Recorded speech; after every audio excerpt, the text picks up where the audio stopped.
Mapagpalang umaga po sa ating lahat. Welcome back to our study. Pag-aralan na ulit natin ang Christian Service Chapter 1, God's Call to Service. So, atin pong i-continue ang pagsa-study nito. Purihin ang Panginoon sa kanyang pagbibigay sa atin ng pagkakataon upang pag-aralan na muli ang kanyang mga salita. Sabi dito, a call to the individual. So, tayo ay tinatawagan bawat isa. A distinct work is assigned to every Christian. Papansin natin na ito yung tanging gawain na itinakda sa bawat Kristiyano, ang paglilingkod na may katapatan. God requires everyone to be a worker in His vineyard. You are to take up the work that has been placed in your charge and to do it faithfully. So, hinihingi ng Diyos sa atin ang bawat isa na maging manggagawa sa kanyang ubasan. So, kinakailangan nating gamitin o gampanan natin ang gawain na inilagay niya sa atin upang tayo ay kanyang pananagutan at gawin natin ito na may katapatan. So, require nga sa atin na maging tapat. Were every one of you a living missionary. The message for this time would speedily be proclaimed in all countries, to every people and nation and tongue. So, tayo ay nabubuhay bilang isang missionary. At ang mensahe na ating nalalaman ay talagang kinakailangan na mapadali natin na ma-proclaim ito sa lahat ng country, sa bawat tao, nation, at sa mga salita.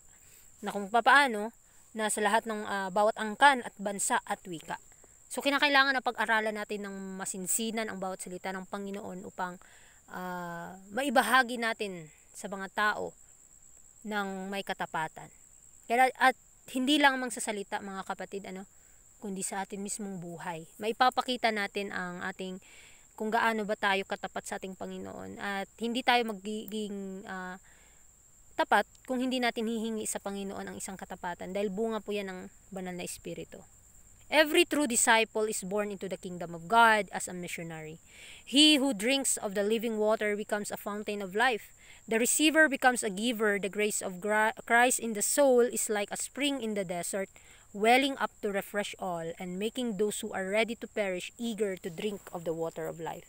So, ang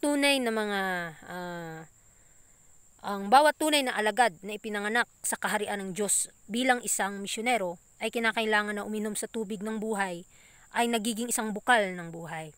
So, tayong mga tumatanggap nito ay nagiging tagapagbigay din.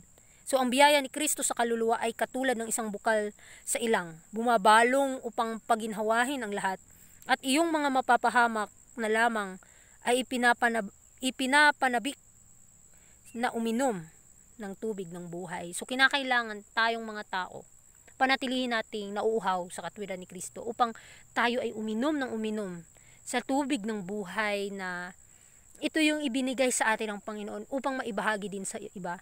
Ang kanyang katotohanan, ito yung magpapabanal sa ating buhay. God expects personal service from everyone to whom He has entrusted a knowledge of the truth for this time. So, ito yung expectation ng Diyos sa atin. Personal na pagseserbisyo para sa bawat isa. Na ano yung kanyang ipinagkaloob na kaalaman sa katotohanan. Ngayon, ay kinakailangan na maibahagi natin sa mga tao. Not all can go as a missionaries to foreign lands, but all can be home missionaries in their families and neighborhoods. So, hindi po tayo ma-worry if ever na hindi tayo makapunta sa iba't ibang lugar para maging isang tunay na missionary. Kahit sa loob ng ating tahanan, ay pwede din tayong maging isang tagapagdala ng katotohanan. Maibahagi natin sa mga tao, hindi lamang sa mundo, kundi mismo sa ating mga tahanan, sa ating pamilya, sa ating mga kapatiran, sa bahay, sa iglesia, at proceed na yan sa mundo. At kapag ito'y nakasanayan na natin sa ating buhay bilang Kristiyano, ay bibigyan tayo ng Panginoon ng mas more than pa na pagpapala, mas more than pa na kaalaman patungkol sa kanyang katotohanan. Kung ine-exercise natin ito araw-araw. Kaya pananagutan natin ito sa Diyos kung hindi natin ito gagamitin sa kanyang gawain. Christ was standing only a few steps from the heavenly throne when He gave His commission to His disciples, including as missionaries all who should believe on His name. He said, "Go ye into all the world and preach the gospel to every creature." God's power was to go with them. So, si Kristo ay talagang nakatayo nung siya ay nagsalita sa kanyang mga alagad noong unang panahon. Ngunit hindi lang ito sa mga alagad niya noon, kundi include na sa atin ngayon as a missionary. At kapag tayo ay we professing to believe Christ, sinasabi ng Panginoon sa atin lahat na humayo kayo, ipangaral nyo sa buong mundo ang katotohanan sa lahat ng bansa, at ang kapangyarihan ng Diyos ay sasama sa atin. Kaya magiging successful po ang gawain ng Panginoon kapag tayo ay nagtutulungan na ipangaral ito. To save souls should be the life work of everyone who profess Christ. We are debtors to the world for the grace given us of God, for the light which has shone upon us, and for the discovered beauty and power of the truth. So, ito yung tungkulin natin bawat isa. Paano natin maililigtas ang isang kaluluwa? Paano natin sila maidadala sa paanan ni Kristo? Bilang tayo ay mga nag-aangkin na mga tagasunod ng Panginoon. Tayo ay mga utangan sa mundo, sa mga biyaya na pinagkalooban sa atin ng Diyos. Ang liwanag na lumiwanag sa ating buhay, kinakailangan makadiscover ito ng beauty at kapangyarihan ng katotohanan. So kapag ito ay tumalab na sa ating buhay, hindi na tayo mahihirapan paano ito ibahagi sa mga tao. Kaya kinakailangan lamang na tuunan natin ng pansin ang ating mga nalalaman ng katotohanan kung ito ba'y napapabanal sa ating buhay. Everywhere there is a tendency to substitute the work of organization for individual effort. Human wisdom tends to consolidation, to centralization, to the building up of great churches and institutions. Multitudes leave to institutions and organizations the work of benevolence. They excuse themselves from contact with the world and their hearts grow cold. So, dito mapapansin natin sa bawat isa sa atin, may tendency na makipagsapalaran tayo, makipag-ugnayan tayo sa gawain upang mapanatiling matatag ang organization na ipinagkaloob ng Panginoon sa atin. At bawat isa sa atin, meron tayong pagsisikap na dapat nating gamitin o magampanan sa buhay. Dahil nalalaman natin kung sa karunungan lamang ng tao ay punong-puno ito ng consolidation to centralization. Say no to centralization, mga kapatid. Sinasabi din dyan na kinakailangan na, at higit sa lahat, mga kapatid, tayong mga tao, require sa atin na kumilos ng bawat isa para mapatatag ang organization ng Panginoon, ang kanyang gawain dito sa atin. At sinasabi din dyan na tayo ay lumayo sa mundo, at kinakailangan ang ating mga puso ay hindi lumamig kundi uminit pa ng uminit sa Panginoon. So maraming mga tao ang ipinauubaya sa mga institusyon at mga organisasyon ang gawain ng mapagkawang gawa. Iniiwas nila ang kanilang mga sarili sa pakikipag-ugnayan sa sanlibutan at nanlalamig ang kanilang mga kalooban. Nabubuhos ang kanilang isip sa sarili at hindi maiimpluwensyahan. Ang pag-ibig para sa Diyos at sa tao ay namamatay sa kaluluwa. Inihabili ni Kristo sa mga sumusunod sa Kanya ang gawain para sa bawat isa. Isang gawain na hindi maaaring magawa ng kahalili. So, ang gawain na iniata sa atin bawat isa, mga kapatid, ay gamitin at gawin natin. Hindi tayo makakatiwala o hindi tayo makakatrust sa tao para sa atin. Dahil kanya-kanya po tayong gawa. Kaya sa bawat isa sa atin, inihabili ni Kristo sa mga sumusunod sa Kanya ang gawain para sa bawat isa. Isang gawain na hindi maaaring magawa ng kahalili. So tayo, mga tao, nabubuhos ang ating mga isip sa sarili, at na hindi maiimpluwensyahan. So ang pag-ibig para sa Diyos at sa tao ay namamatay sa kaluluwa. Dahan-dahan, mga kapatid, sa ating personal, sa ating mga sariling hangarin, namamatay na ang pag-ibig natin sa ating Panginoon at sa kapwa. Kaya nga makipag-ugnayan tayo sa Diyos. We need to search more in our heart deep, talaga, mga kapatid, para makita natin kung ano ang dapat natin gawin. Sinasabi din dyan na ministry to the sick and the poor, the giving of the gospel to the lost, is not to be left to committees or organized charities. Individual responsibility, individual effort, personal sacrifice is the requirement of the gospel. So ito yung requires para maibahagi natin ang hinihingi ng ebanghelyo, ang gawaing pansarili, sakripisyong pansarili o saguting pansarili. At kinakailangan na sa bawat isa sa atin kapag gumawa tayo para mapatatag ang iglesia ng Panginoon. Bawat isa sa atin ay pumunta sa bahay-bahay, hanapin ang mga nawawala at bigyan ng babala ang mga nakakalimot at bigyan ng pabalita ang mga nawawala. It's not to be left to committees or organized charities. Individual responsibility, individual effort. Ito yung at personal na sacrifice. Ito yung requirements para maitaguyod natin ang katotohanan. Everyone who has received the divine illumination is to brighten the pathway of those who know not the light of life. So, bawat isa sa atin na nakakatanggap ng biyaya, ng liwanag, ng katotohanan, ay kinakailangan ito'y lumiwanag sa ating landas upang makakita ng liwanag ang hindi pa nakakaalam ng katotohanan.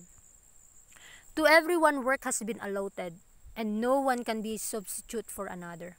So, bawat isa sa atin ay talagang require na maggumawa sa ating mga sariling kaligtasan at sa kaligtasan ng iba. At hindi ito walang substitute sa iba.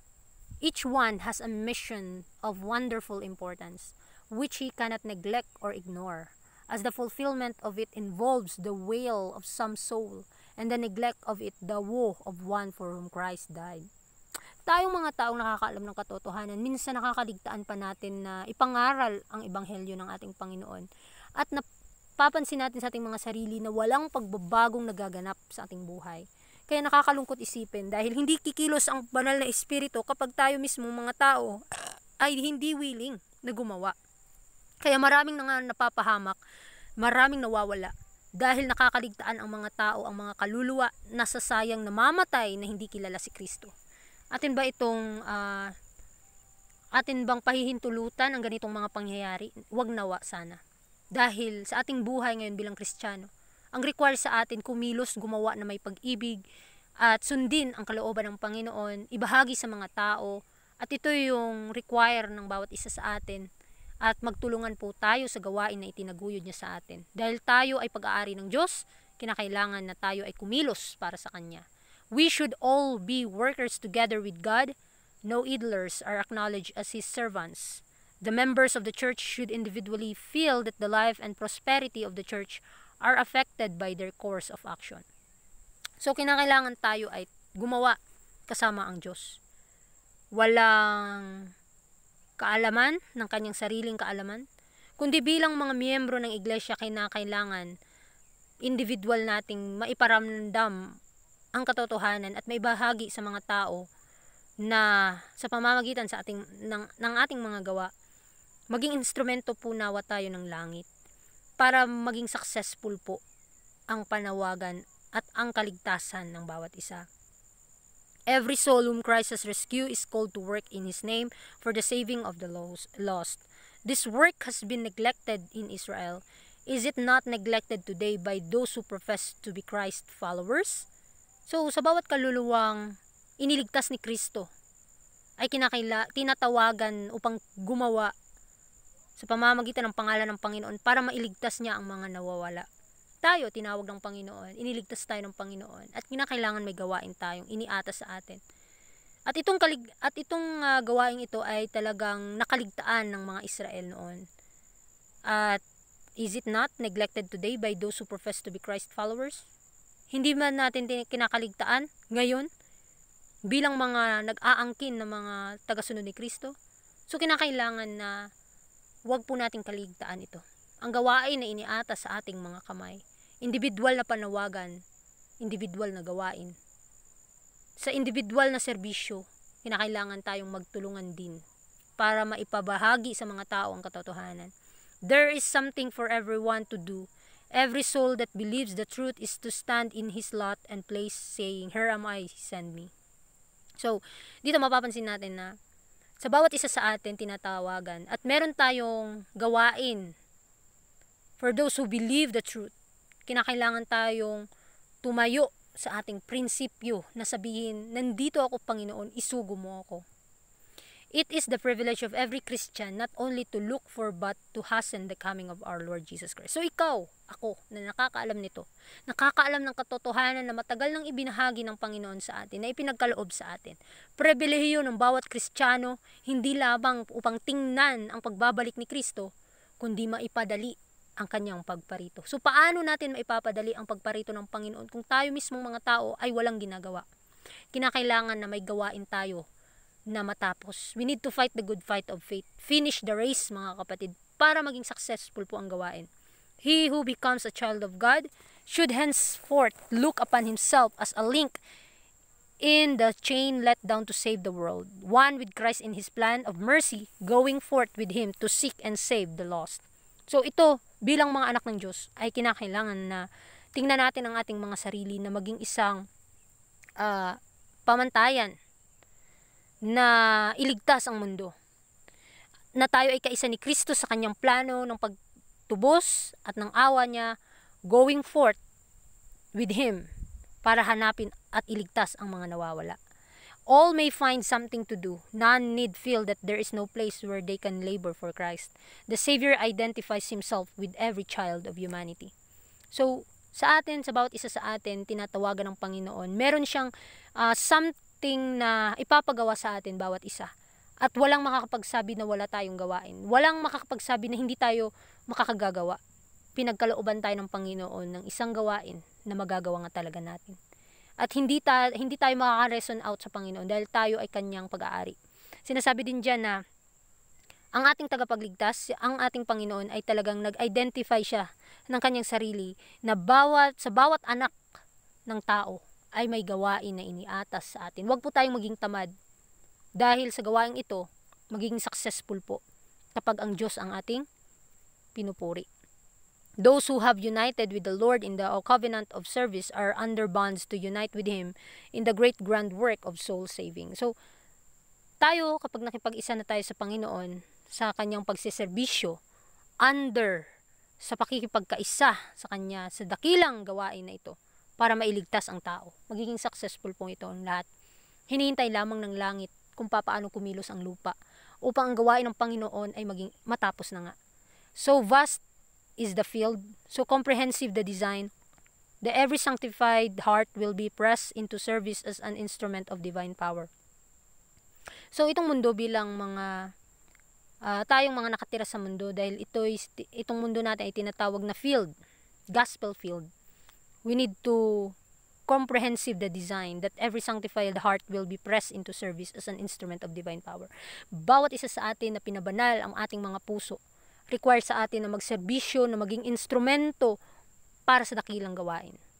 Men are instruments in the hand of God, employed by Him to accomplish His purposes of grace and mercy. Each has his part to act, to teach. To each is granted a measure of light, adapted to the necessities of his time, and sufficient to enable him to perform the work which God has given him to do. So, bawat isa sa atin, bawat tao ay instrumento ng kamay ng Diyos at require sa atin na maka-accomplish na kanyang purpose para maipahagi ang kanyang biyaya at awa. At sa bawat isa sa atin ay may part tayo para gumawa. At sa bawat isa din sa atin ay granted natin yung measure ng katotohanan, adapted to the necessities, para ito'y maibahagi sa mga taong nangangailangan, especially sa panahon natin ngayon. Binigyan tayo ng Panginoon ng sapat na kaalaman, sapat na gawain upang matapos na nga ito. At sa bawat isa sa atin din ay binigyan ng Panginoon ng gawain na magiging successful po ito. Kaya sinasabi din dyan na long has God waited for the spirit of service to take possession of the whole church, so that everyone shall be working for Him according to his ability. So ang Diyos ay naghihintay ng espiritu ng pagseserbisyo para ng paglilingkod na mapasa buong iglesia upang ang bawat isa ay gumawa para sa Kanya, sang-ayon sa Kanyang kakayahan. So binibigyan tayo ng Panginoon ng abilidad kung paano natin ito gagawin. When He sent forth the 12 and afterward the 70 to proclaim the kingdom of God, He was teaching them their duty to impart to others what He had made known to them in all His work He was training them for individual labor to be extended as their numbers increase and eventually to reach to the uttermost parts of the earth. So, nung panahon ni Kristo ay pinagkalooban niya ng katotohanan ng kanyang 12 disipulo. Afterward ay maproklamar ang kanyang kaharian, no? Kaharian ng Diyos, upang maituro ito sa bawat taong na nangangailangan ng katotohanan, na need na makaalam nito. At sa bawat isa sa atin, ang kanyang gawain ay gusto ng Panginoon na masanay tayo dito. Require sa atin yung individual labor to be extended as their numbers increase. Not upon the ordained minister only rests the responsibility of going forth to fulfill this commission. Everyone who has received Christ is called to work for the salvation of his fellow men.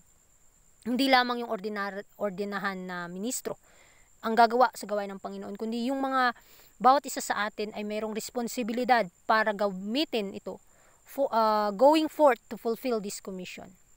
Bawat isa sa atin na nakakatanggap ay tinatawagan ng Diyos, tinatawagan ni Kristo para sa gawain ng kaligtasan sa bawat isa. The real character of the church is measured not by the high profession she makes. So, ang tunay na karakter ng iglesia ay talagang sinusukat, hindi sa propesyon na naangkin ito, kundi kung papaano niya isinasabuhay ang katotohanan by the number of her persevering faithful workers, sa bawat tapat na manggagawa. Personal interest and vigilant individual effort will accomplish more for the cause of Christ than can be wrought by sermons or creeds.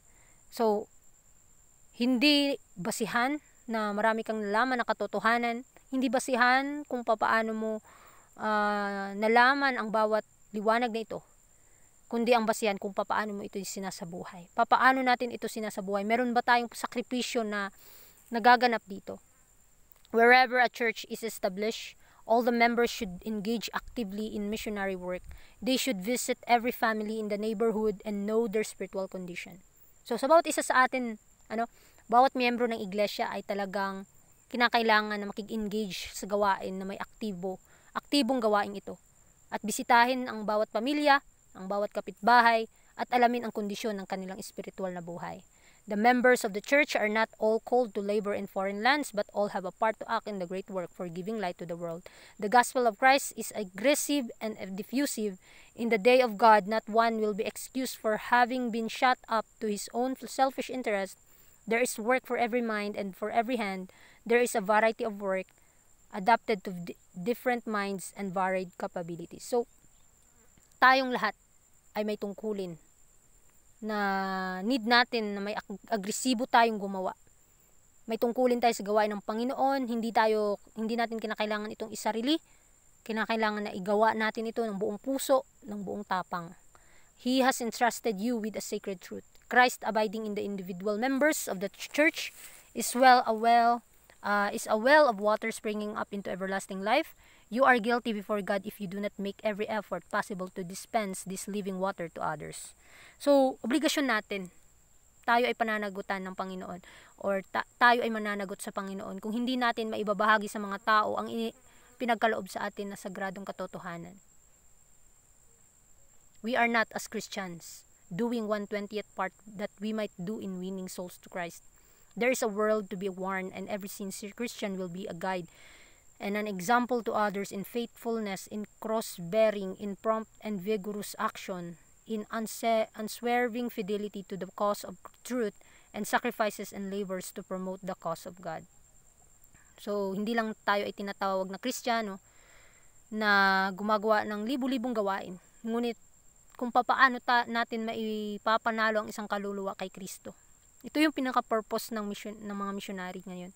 Kinakailangan na mawarningan ang mundo. Ang mga bawat sincero na Kristiyano ay kinakailangan, we need to be guided. At bilang ehemplo sa bawat isa ay kinakailangan maging tapat na humawak sa pangako ng Panginoon at pasanin ang krus araw-araw na may katatagan na paggawa, na hindi nalulumbay, at tayo gagawa para sa katotohanan at isakripisyo natin ang gawaing ito para ma-promote natin yung kaso ng Diyos, para maging successful po yung gawain ng Panginoon sa atin. So far as His opportunities extend, everyone who has received the light of truth is under the same responsibility as was the prophet of Israel, to whom came the world. Son of man, I have set thee a watchman unto the house of Israel. Therefore thou shalt hear the word of my mouth and warn them from me. So ito, binigyan na talaga tayo ng Panginoon ng pagkakataon, opportunity para bawat isa sa atin na nakakatanggap ng katotohanan ay under ng responsibilidad ng prophet ng Israel na bilang anak ng Panginoon, kinakailangan nating maging tagapagbantay tayo sa bahay ng Israel. Ang Israel na tinutukoy dito ay bayan ng Diyos. Therefore, tayo nakakaalam ng katotohanan ay ibahagi natin ito sa mga tao para ma-warningan sila. So sa bawat isa, so atin po itong i-discuss ng Tagalog, no? Sa bawat isa na nagiging kabahagi ng kanyang biyaya, itinatakda ng Panginoon ang isang gawain para sa iba. Tatayo tayo bawat isa sa ating sariling palad at lugar na sinasabi, narito ako, suguin mo ako. Sa ministro ng salita, sa nurse na misyonero, na manggagamot na Kristiyano, sa bawat Kristiyano, maging siya ay mangangalakal o magsasaka, taong may propesyon o mekaniko, ang kapanagutan ay nakababaw sa lahat. Gawain natin ang ihayag sa mga tao ang ebanghelyo ng kanilang kaligtasan. Bawat gawaing salihan natin ay dapat maging isang daan patungo sa ganitong wakas. So sa bawat isa sa atin, binigyan talaga tayo ng sariling gawain upang magawa natin ang ating abot ng makakaya natin. So, ipinagkalooban tayo ng Panginoon ng talento, bawat isa, upang maibahagi at magamit sa kanyang gawain. So, nasabi din dyan na noong tawagin ng Pangulo ng Sambahayan, ang kanyang mga alipin, bawat isa ay binigyan niya ng kanyang gawain. Ang buong sambahayan ng Diyos ay kasali sa sagutin ng paggamit ng kayamanan ng kanilang Panginoon. Bawat tao mula sa pinakamababa at pinakatago hanggang sa pinakadakila at pinakamataas ay isang kinatawang moral na pinagkalooban ng mga kakayahang dahil doon ay mananagot siya sa Diyos. So, mananagot tayo sa ating Panginoon kung hindi natin gagamitin sa may katapatan ang kanyang binigay sa atin na kaloob na biyaya, mga kapatid. Nalalaman natin na tayong nandito sa lupa ay provided na ng Panginoon. So, papaano natin ito gagamitin para maipalaganap ang mensahe ng ating Panginoon. So sa ating pag-aaral sa chapter na ito, tinutukoy din pala rin dito paulit-ulit na paano tayo gagawa sa gawain ng Panginoon na may katapatan. Ihingi po natin ang gabay sa ating Panginoon upang makagawa tayo na may buong puso na pagseserbisyo. At sa bawat isa sa atin, nananawagan ang Panginoon para maging kamanggagawa niya dito sa mundo upang matapos na ito at tayo po ay magpahinga na po sa langit na bayan na kanyang inihanda. Muli, maraming salamat sa inyong pakikinig at God bless po sa ating lahat.